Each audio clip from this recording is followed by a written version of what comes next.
Students, lesson number 5 yoga.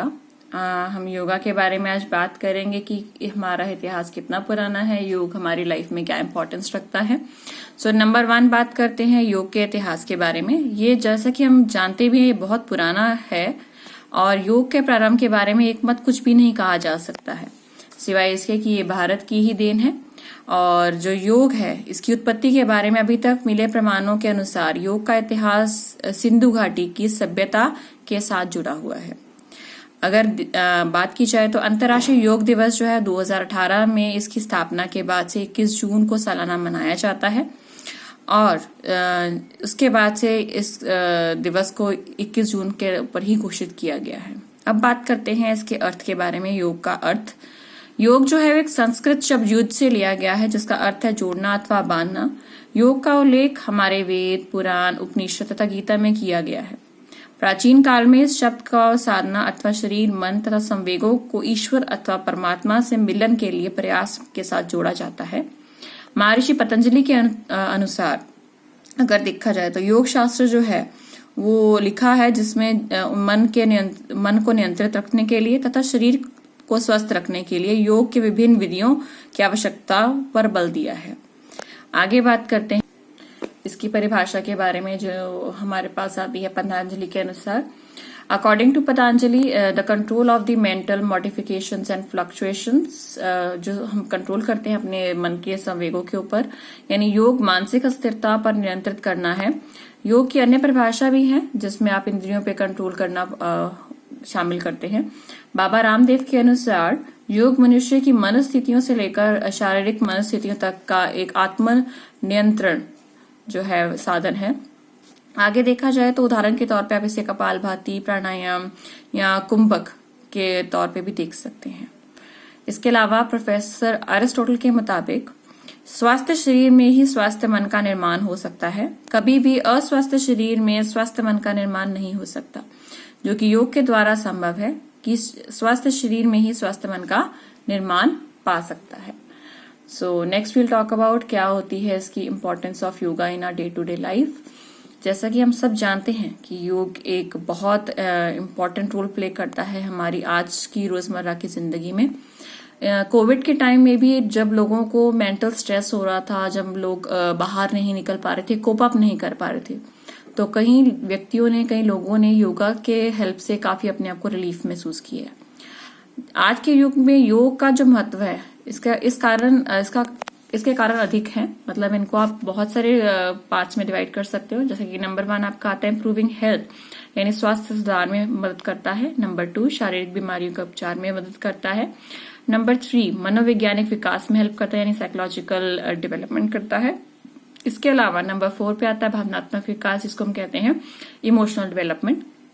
नैतिक विकास में सहायक है, जैसे कि आप मॉरल डेवलपमेंट से देख सकते हैं। पॉइंट नंबर 6 पे आता है सामाजिक विकास या सोशल डेवलपमेंट। पॉइंट नंबर 7 आध्यात्मिक विकास या स्पिरिचुअल डेवलपमेंट। एंड लास्ट हम बात करते हैं इम्प्रूवमेंट इन फ्लेक्सिबिलिटी, यानी लचक में सुधार आने के चांसेस होते हैं। पहले हमारे सामने है इम्प्रूविंग हेल्थ, यानी जो योग है उससे आसन के माध्यम से शरीर के स्वस्थ रखने का प्रयास किया जाता है। योग विद्या एक महत्वपूर्ण घटक है जो अच्छा स्वास्थ्य बनाने में आपको सहायक होती है। इसके अलावा योग के माध्यम से हमारी मांसपेशियां शक्तिवर्धक बनती हैं और जोड़ों के अंदर लचीलापन भी आता है तथा श्वास प्रणाली, रक्त प्रवाह, ये सब आपकी जो सिस्टम है वो काफी अच्छे हो जाते हैं। नंबर 2 बात करते हैं ट्रीटमेंट ऑफ फिजिकल एलिमेंट्स के बारे में, यानी शारीरिक बीमारियों के उपचार के बारे में। योग के द्वारा बहुत सी लाइफस्टाइल डिजीजेस का क्योर हो चुका है। फॉर एग्जांपल कई बार कमर दर्द में या फिर पाचन विकार में, यहाँ तक कि आपके जो डायबिटिक्स हैं, जो कि आप कमिंग क्लास 12 में पढ़ेंगे, उसमें भी काफी हद तक ये आपको हेल्प करने में लाभदायक है। नंबर 3 बात करते हैं मनोवैज्ञानिक विकास के बारे में, यानी साइकोलॉजिकल डेवलपमेंट के बारे में। ये समस्त शिक्षावादियों का मानना है कि जो शरीर और मस्तिष्क है वो उनका आपस में संबंध होता है। तो जितना शरीर आपका स्वस्थ रहेगा उतना ही मन स्वस्थ रहेगा, और जितना मन स्वस्थ रहेगा एज ए रिजल्ट आप उतना ही अच्छा सोचकर अच्छा कार्य कर पाएंगे। टॉकिंग नेक्स्ट हमारा आता है इसके बाद इमोशनल डेवलपमेंट के बारे में बात करते हैं कि इमोशनल डेवलपमेंट आपको कैसे हेल्प करती है योगा के। आज के युग में अपने ऊपर जो है नियंत्रण ना होने के कारण हम काफी ज्यादा प्रॉब्लम में आ जाते हैं और भी बहुत सारी इमोशंस हैं, जैसे हमारी ईर्ष्या होगी, भय, क्रोध या दुख होता है, वो पनप रहे हैं। इसी कारण से जो योग है वो आपको कहीं ना कहीं आपकी इमोशनल डेवलपमेंट करने में बहुत सहायक होते हैं। नेक्स्ट बात करते हैं नैतिक विकास के बारे में, यानी मॉरल डेवलपमेंट के बारे में। योग के ही माध्यम से आप अपने नैतिक मूल्यों का भी विकास कर सकते हो। आप अपने अंदर अच्छी बातें सीख सकते हो, अपने आप को कैसे शांत रखना है, कैसे पेशेंस रखनी है अपने अंदर, कैसे आपको इमोशंस को डील करना है, चाहे वो दुख के हैं चाहे वो सुख के हैं, सच्चाई कैसे करनी है, ईमानदारी से कैसे काम करना है, सारी आपको मॉरल डेवलपमेंट में मिलता है। इसके अलावा आता है सामाजिक विकास। शांत मन से अगर हम काम करते हैं तो कहीं ना कहीं हम लोगों से रिलेशन बनाने में भी कामयाबी महसूस करते हैं। आपकी प्योरिटी ऑफ माइंड और प्योरिटी ऑफ बॉडी आपको काफी लोगों के साथ इंटरेक्ट करने में हेल्प करती है। इसके बाद नेक्स्ट आता है हमारा स्पिरिचुअल डेवलपमेंट। और अगर आध्यात्मिक विकास की बात की जाए तो आज के युग में जो आध्यात्मिक गुण है उसके आधार पर ही हम देखते हैं कि लोग कैसे अपने आप को भगवान से जोड़ते हैं। और आजकल फील इसकी ज्यादा हो रही है, नीड इसकी ज्यादा महसूस हो रही है, क्योंकि आज का दौर जो है वो काफी भागने दौड़ने वाला युग हो चुका है। लास्ट बात करते हैं लचक में सुधार के बारे में। शरीर की लचक शरीर की गतियां जो होती हैं उनको अंदर फ्लेक्सिबिलिटी लाने का काम करता है। हमारी बोन्स, हमारी मसल्स के अंदर फ्लेक्सिबिलिटी और इम्प्रूवमेंट लाता है ये। योग एक ऐसा प्रक्रिया है जो आप घर पे बिना किसी स्पेशल इक्विपमेंट के कर सकते हैं। तो बहुत बढ़िया बेनिफिट रहता है योग का, जो आपकी इम्प्रूवमेंट को भी, फ्लेक्सिबिलिटी को भी इम्प्रूव करने में हेल्प करता है। नेक्स्ट टॉपिक रहा हमारा एलिमेंट्स ऑफ योगा के बारे में। ये 8 एलिमेंट्स हैं योगा के, जिनको एक एक करके हम पढ़ेंगे और इनका ऑर्डर सेम रहता है। इनको इसी ऑर्डर में हम करते हैं जिनको पतंजलि ने इस हिसाब से लगाया गया है। तो पहला एलिमेंट आता है हमारा इसमें यम। यम का मतलब क्या होता है यहाँ पे? Yama, the first element of the yoga, is also called, नैतिक मूल्य में इसको कहा जाता है। और अगर इसमें परिभाषित किया जाए तो योग जो है वो पहले अंग में हम यम को कहते हैं। और ये जो अंग है यहाँ पे व्यक्तियां तथा अब सारे संसार के लिए नैतिकता के नियमों का निर्धारण करना है। और इसके अंदर निम्नलिखित 5 आपको और भागों में बांटा गया है। नंबर 1 है अहिंसा, नंबर 2 सत्य, नंबर 3 असत्य, नंबर 4 ब्रह्मचर्य और नंबर 5 अपिग्रह। तो ये 5 एलिमेंट्स है यम के। नेक्स्ट आते हैं नियम, यानी इंडिविजुअल डिसिप्लिन जिसको हम कहते हैं।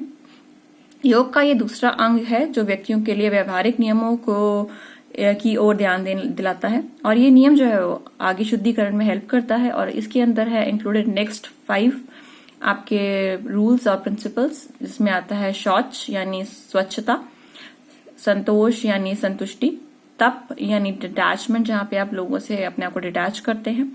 नंबर 4 पे आता है स्वाध्याय यानी study spiritual books. And number 5 आता है ईश्वरी प्रणिधान, यानी आपका ईश्वर से डेडिकेशन कितनी है, लॉर्ड से आप कितना आप अटैच होते हैं। That is your number 5 point. Number 3 आता है आपके बारे में आसन। योग के अंगों में तीसरा नाम है आसन का। अगर आसन की बात की तो आसन का शाब्दिक अर्थ है आंतरिक शरीर क्रिया विज्ञान संबंधी संतुलन बनाए रखना तथा संतुलन बनाए रखने के लिए विभिन्न शारीरिक मुद्राओं, स्वास्थ्य तथा संबंधी बंध तथा अन्य क्रियाएं करना। ये आपका आसन से अभिप्राय बनता है। नेक्स्ट हम बात करेंगे इसमें प्राणायाम की। प्राणायाम जैसा कि एक संस्कृत शब्द है जो बना है 2 भागों से, एक तो प्राण प्लस आयम। इसको हम दोबारा आगे के वीडियो में रिकॉर्डेड दोबारा सुन भी पाएंगे। प्राण का मतलब होता है आपकी सांसों का आना जाना, जिसको आप कितना नियंत्रित करते हैं उसे हम कहते हैं प्राणायाम। और इसके अंदर आगे 3 पार्ट्स हैं, जैसा कि आप देख पा रहे हैं। इनहेलेशन यानी पूरक, रीचक और कुंभक। Inhalation, exhalation and retention. तो ये आपके 3 पार्ट्स हैं प्राणायाम के। पहला आता है पूरक। इस क्रिया में जो है वायु अंदर की ओर जाती है, यानी इनहेलेशन कहते हैं इसको। नंबर 2 आता है आपका रीचक, यहाँ पे वायु जो है वो छोड़ी जाती है, यानी एक्सेल किया जाता है इसको बाहर। और तीसरा आता है रिटेंशन यानी कुंभक, जहाँ पे आप सांस आपकी जो फेफड़ों के अंदर है थोड़ी देर के लिए बंद होती है। हम बात करते हैं नेक्स्ट एलिमेंट के बारे में, जो कि है प्रत्याहार। योग के 5वें अंग को दर्शाता है और इसमें योगी जो है अपनी इंद्रियों पर नियंत्रण पाने का प्रयास करता है। इसके अलावा इस प्रकार की योग नकारात्मक अवगुणों को नष्ट करने में ये जो विधि है प्रत्याहार की बहुत लाभदायक होती है।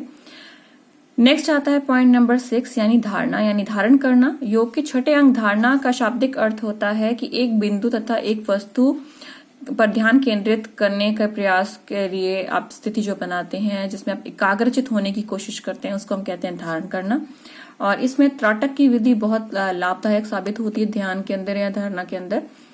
इसके अलावा आता है हमारा ध्यान, जो कि 7वां अंग है, और इस योग को चिंतन करने तथा सर्वव्यापी देवी शक्ति पर ध्यान केंद्रित करने के लिए कहा जाता है, जिसमें फलस्वरूप स्वयं को एक देवी शक्ति के समान बनने की जो है सफलता प्राप्त होती भी है कई लोगों को।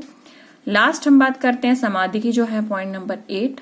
और अगर इसकी बात की जाए तो ये योग का अंतिम चरण कहलाता है, जिसमें योग जो योगी है वो अपने आप को अपनी दैवीय शक्ति में विलीन कर लेता है, यानी भगवान के अंदर, जिसको हम कहते हैं ना कि वो भरपूर कोशिश करता है कि वो अपनी आत्मा को परमात्मा के साथ लीन कर ले। ये वो लास्ट पॉइंट होता है जिसमें हम समाधि में ऋषि मुनि बैठते थे, वो वाला है। इसके बाद हम बात करेंगे आसन और प्राणायाम की अगले पार्ट में। तो ये था हमारा लास्ट पार्ट योगा का, इसमें हमने कवर अप किया जो। तो इस पार्ट के अंदर जो भी आपको अटैच वर्कशीट्स हैं वो मिल जाएंगी, उससे प्लीज आप अटेम्प्ट कर लीजिए। नेक्स्ट 2 पार्ट्स को हम आगे डिस्कस करेंगे। Thank you students, stay safe, stay blessed.